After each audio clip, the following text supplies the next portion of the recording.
Hi guys, in this video I'm going to show you how to deposit Solana in Binance.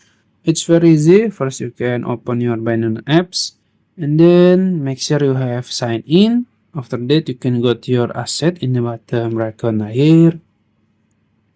And then as you can see there is advanced here, you can click it. And then I assume you want to add your Solana from other wallet, so you can choose on-chain deposit. And then you can search SOL, click this one, and then you can search the network. Let's say I will choose Solana network here, and you have to choose the same network when you send it later. So choose Solana,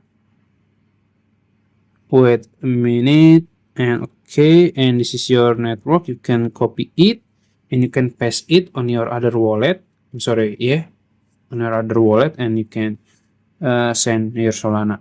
That's it. If you found this video helpful, please like this video and subscribe to my channel. Thank you.